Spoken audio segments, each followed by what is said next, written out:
This is Cohesion, Concepts and Context, where we unpack and explore everything from architecture to the human experience around design. I'm Malek Alqadi. In today's episode, World Citizen, we explore worldviews of creating by honoring our heritage sites, national parks, natural landscapes, and leveraging this ethos to encourage others to do the same in their part of the world. Hey everyone, my name is Malek Alqadi, and I am joined here with John Buffini. John, welcome to today's podcast. It's great to be here. This actually podcast is near and dear to my heart.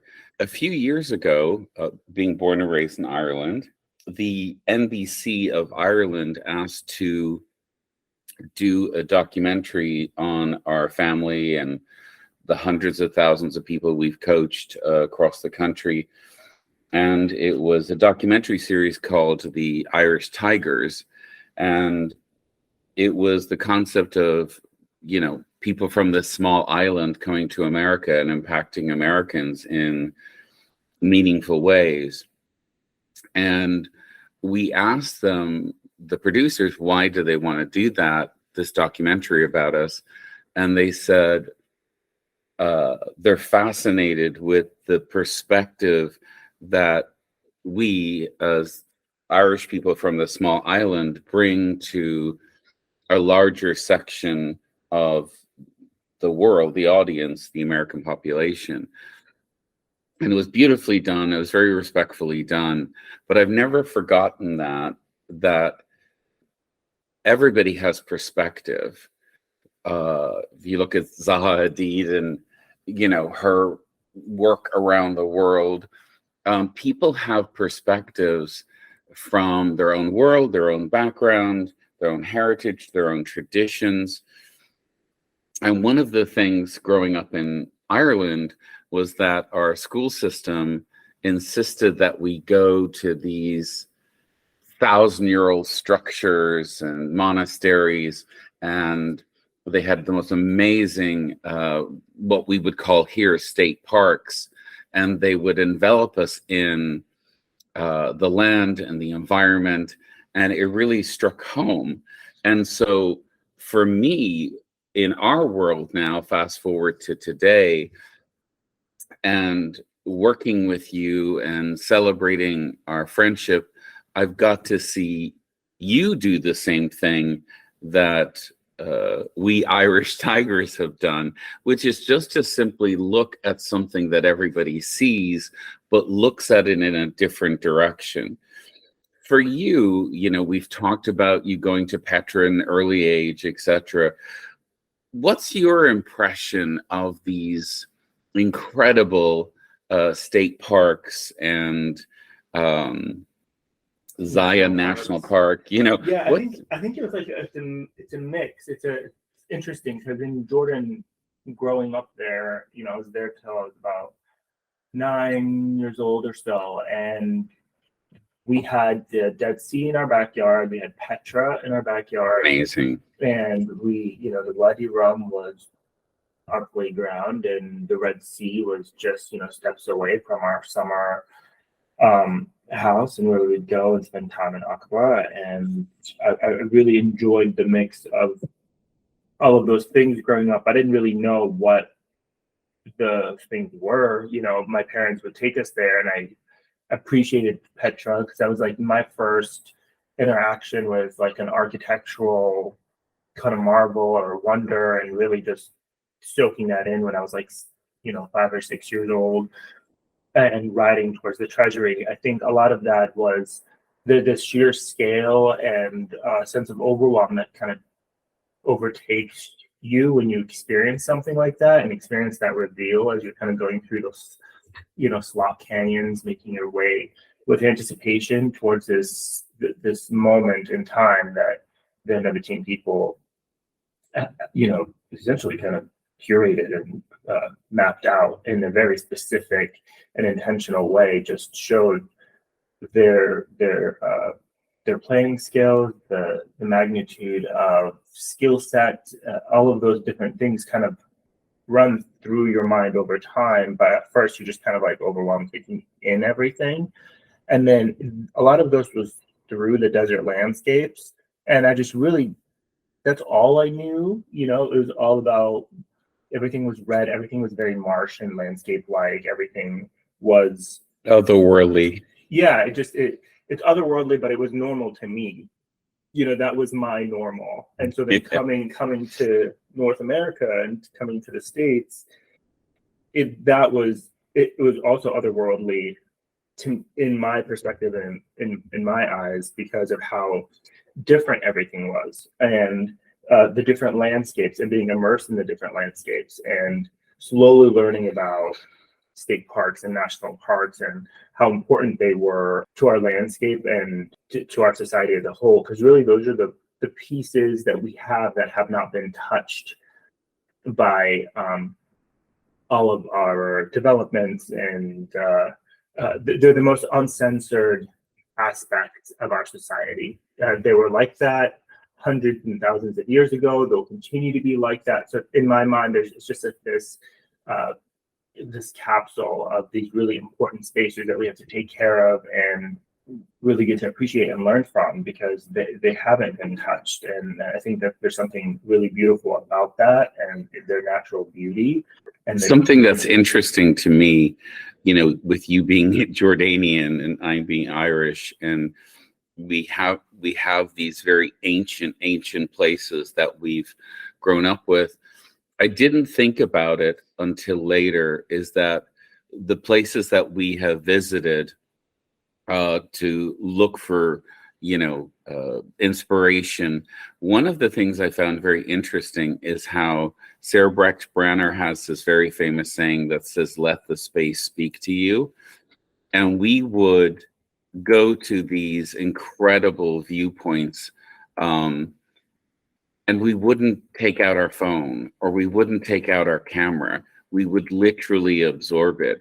And it wasn't until I started looking at other people who would pull up to a viewpoint, and the first thing they would do is put a piece of technology between them and the incredible, majestic scenery. Can you talk about how you let the space speak to you, you know, as this otherworldly perspective that you've grown up with?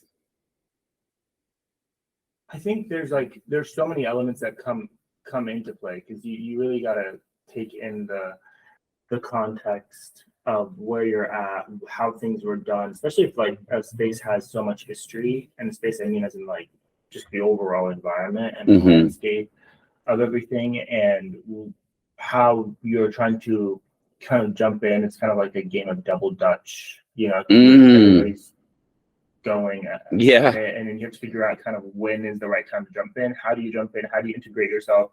How do you become part of the dialogue that's been there for a very long time, and not and how do you add to it and do it in a way that's going to speak for itself when you're not there trying to explain it as other people experience it. I think that a lot of those things go through my mind as I'm approaching a project or trying to respond to a context or a landscape, or, you know, all of those different things come into play. And also even like culture, and like really understanding each landscape and where they're at has their surrounding, you know, each park or each region has their immediate culture that's around that, you know, whether it's Native Americans, whether it's the Nabateans in the Middle East, whether it's, you know, the Bedouin tribes, whether it's, you know, there's a lot of these different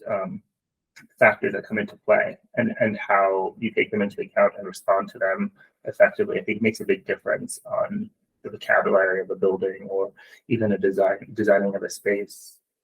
I also think it's very interesting that it's almost like the US authorities are trying to help people embrace the space versus what their impulse is. So for example, California has a thing called the super bloom right now. And the super bloom comes from, you know, obviously being rained on a lot. And it's just thousands of acres of these incredible flora and fauna. And the authorities have begged people to stay to the pathways and not, be trying to lie on everything and do selfies and photo shoots and etc. Because the super bloom is actually designed to have a natural purpose in terms of propagating, and people are responding to it. And it's just interesting to me that the authorities are asking people to embrace their surroundings in a more ancient way than a modern way of capturing it digitally, and ostensibly damaging. I think that's why education or educating people is such an important aspect, but also you kind of don't want to force information down Right. people, and so the way that I've gone about it, and I thought was really effective for me, was to utilize the medium of hospitality as a way to educate people and share with them the sustainability aspects that I've been able to implement in my design work or in my spaces, and having them learn through that about, say, what like off-grid living is like, or what these natural landscapes are.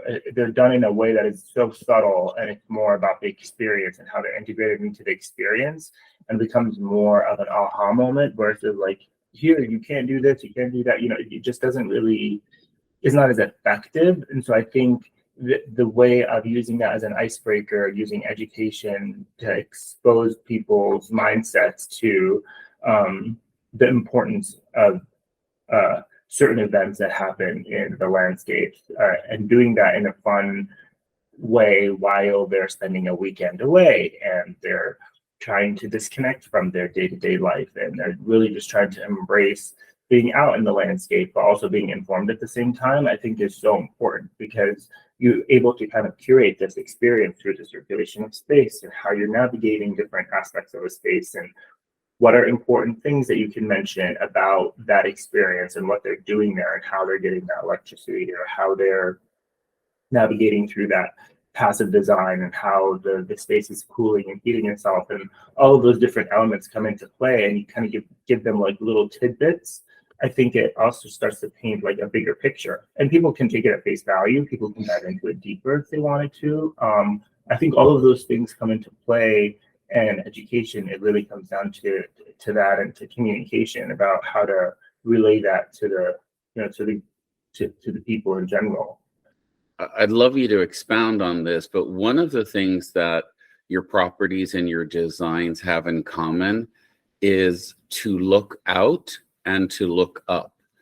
Every one of your properties has these horizon less kind of panscapes, and then also with light purity, the ability to look up, and I'll never forget the space station going by, but even more than that, the silence and the stars. So looking out and looking up, you cannot do in a city, you cannot do in a town.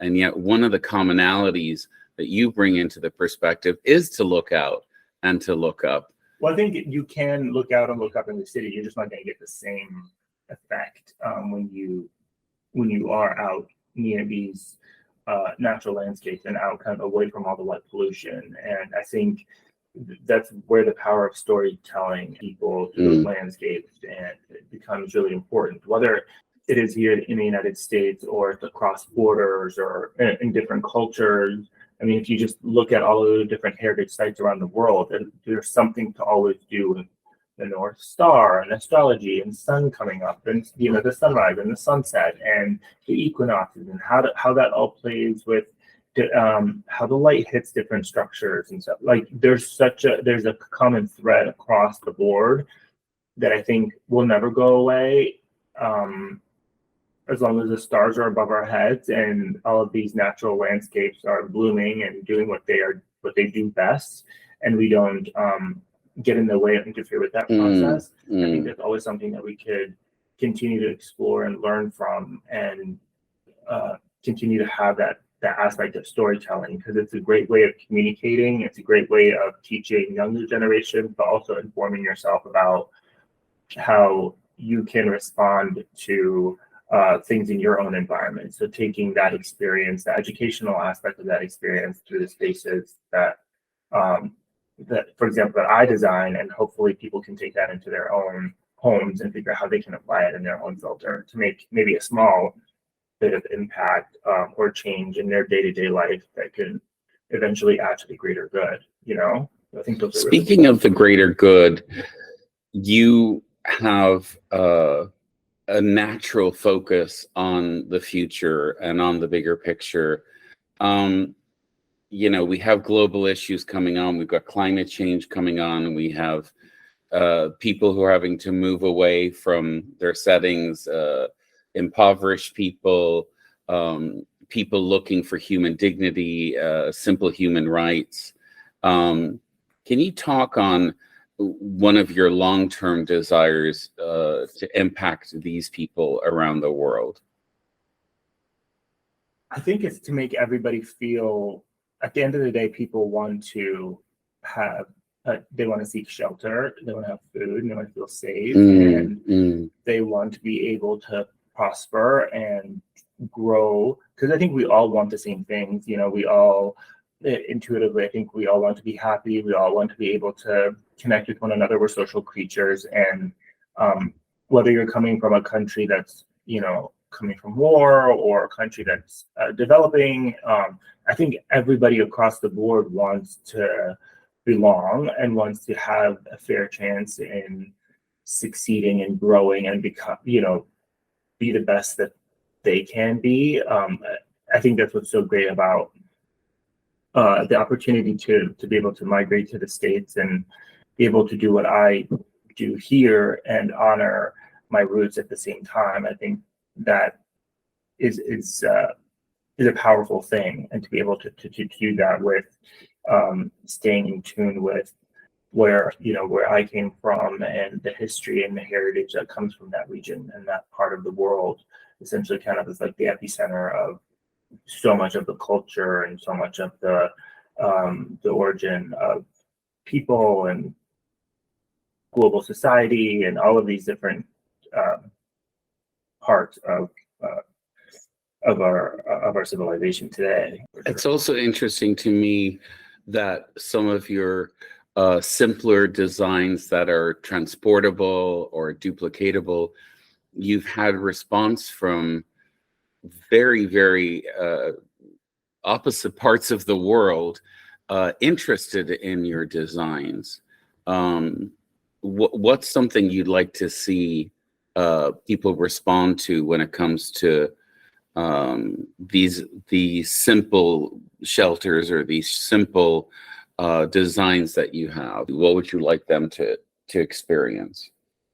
I think for them to be inspired, for them to be able to have an aha moment, a light bulb go off, and maybe that's an experience that they had with the space that then they can take and run with it, or seeing what their perspective on it was and what their experience of it was. Because there's this thing, you put something out there. It could be subjective. Some people may like it, some people may not. People react and respond to things completely differently, but then there's like an overall consensus of how in response to the space. And I think it's great to see all of these different kind of outcomes from that same experience that people go through, and taking that, and I take that and I grow as a designer so I can implement it even better the next time around, or if I'm developing a new concept or something of that sort. But then for people to also take that and run with it themselves, because it becomes like a small little think tank in a way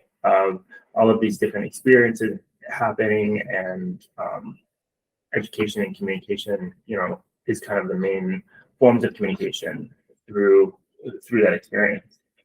So it's almost like you provide a creative structure / platform for people to embrace it or utilize it in a way that is distinctive for them.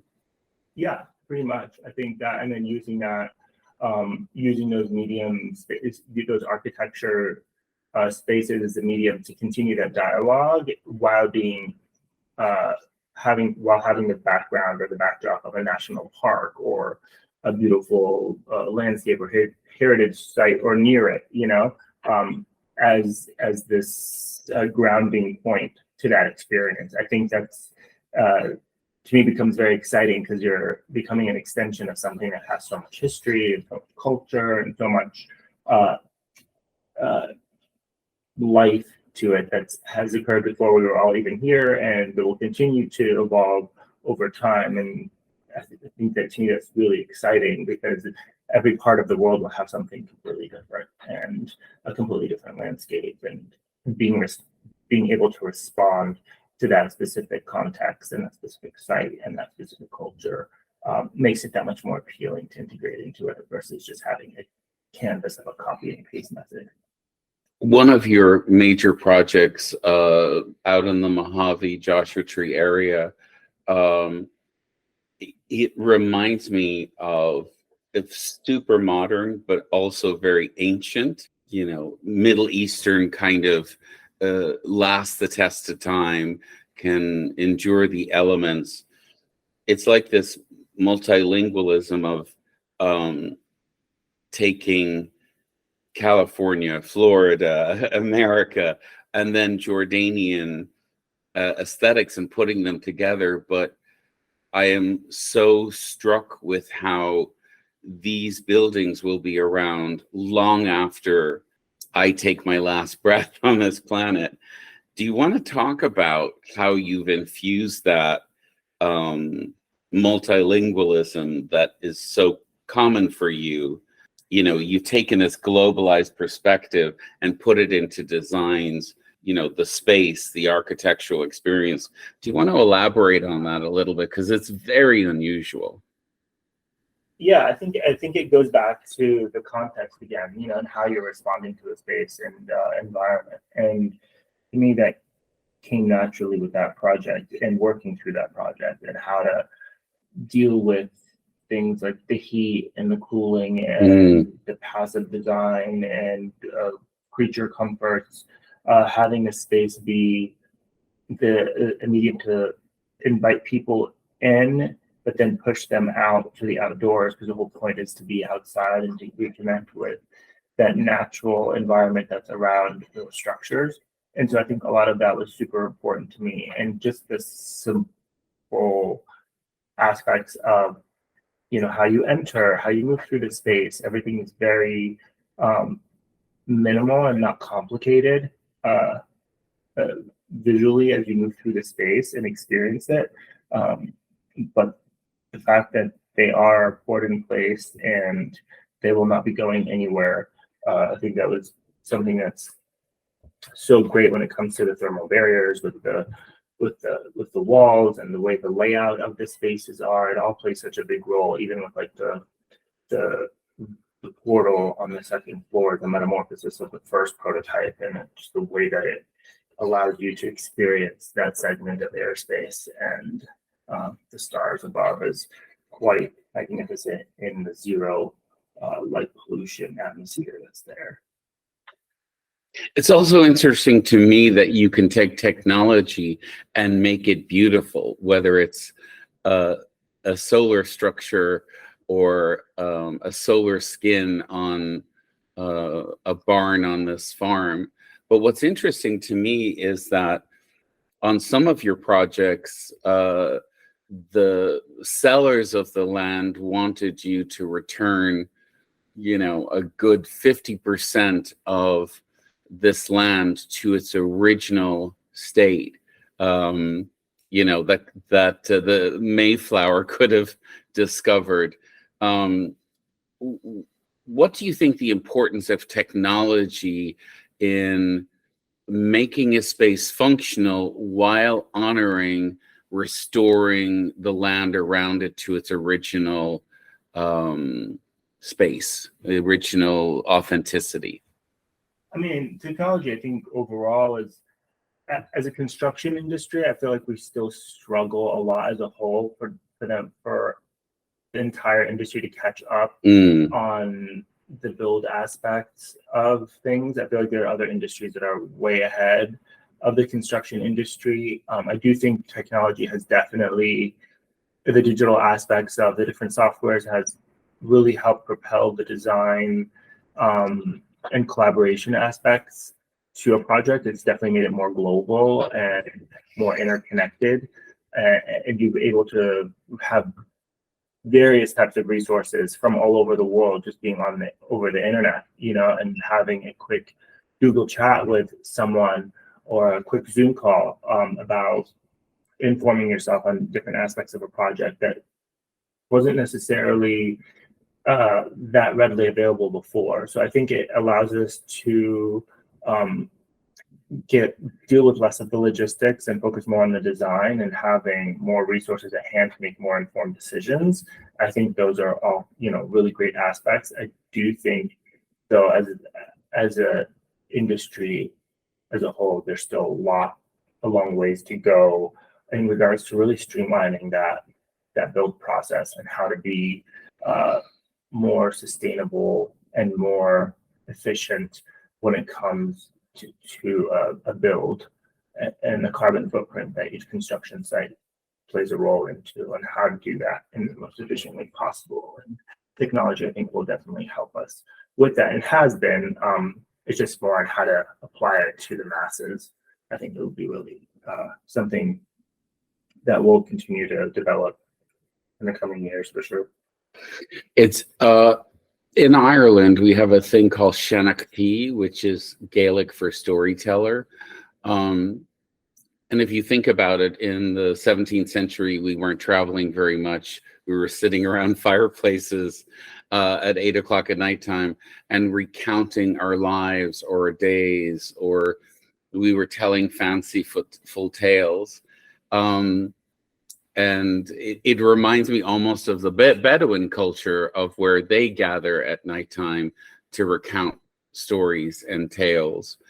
One of the things that I've noticed with you is that you have fundamentally created a springboard, a greenhouse, a platform for people to experience their own story on something that you've created. Could you quickly tell us about the surprise response we've had from people telling us how they've created individual stories on your property? Yeah, I mean, it becomes kind of this endless thing where you don't realize how people are going to respond to something until you start to get that feedback. And it was so interesting to hear the different perspectives, like I touched on a little bit earlier. The different outcomes that people have and the different experiences they explain about different aspects of the space and how they utilized it and what impacts it made onto them during their stay. And again, this is just over a 48-hour period, so it's really interesting to kind of get a little glimpse of that and extract that data and that feedback and figure out how to apply it into future projects. Mm-hmm. And people from all walks of life, from all over the world, from different languages, from backgrounds, cultures, you name it. It's that's why I think technology is important, because we're able to travel all over the world. We're able to come and coalesce in these different spaces, in these different environments globally, and be able to provide feedback or insight or input, or to even just experience something in solitude. I think that there is a beauty to that. And I've been fortunate enough to be able to extract all of that information and continue to learn from it, and to continue to propel my craft and my approach to design well after completing my thesis work and all of that in school. And so it's been kind of like a real world application / educational experience for me, to be able to take all of that insight and people's experiences. Well, I'm hoping we can share more of our stories of the collective experiences that people have, and there's much more to talk about in future episodes. But really enjoyed today. Yeah, thank you so much, John. I appreciate it. And we wish everybody listening some wonderful personal experiences for themselves.